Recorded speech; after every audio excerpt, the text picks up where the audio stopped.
اعوذ باللہ من الشیطان الرجیم بسم اللہ الرحمن الرحیم اللہم صلی علی محمد و آل محمد۔ میرے تمام سننے اور دیکھنے والے مومنین اور مومنات کو میرے چینل ناطق قرآن کی جانب سے السلام علیکم۔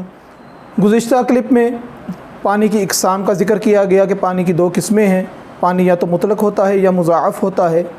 مطلق پانی کی آگے بھی پھر 5 قسمیں ہیں۔ 5 قسم کا پانی جو ہے اس کو آب مطلق کہا جاتا ہے، جس میں پہلی قسم قر پانی، دوسری قسم قلیل پانی، تیسری قسم بارش کا پانی، چوتھی قسم کنویں کا پانی اور 5ویں قسم جاری پانی۔ قر پانی کسے کہتے ہیں؟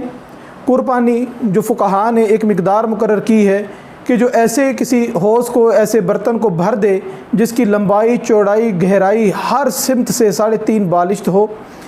قر پانی کسی بھی نجس چیز کے ساتھ جب بھی چھوتا ہے تو اس کو پاک کر دیتا ہے۔ قر پانی تب تک نجس نہیں ہوتا جب تک اس کا رنگ، بو اور ذائقہ کسی نجاست کے ملنے سے بدل نہ جائے، اس وقت تک قر پانی جو ہے وہ نجس نہیں ہو سکتا۔ باقی اقسام کا آگے انشاءاللہ تعالی تذکرہ کیا جائے گا۔ پروردگار سے دعا ہے کہ پروردگار ہم کو دینی احکامات کو سمجھنے اور اس پر عمل کرنے کی توفیق عطا فرمائے۔ وما علینا الا البلاغ المبین۔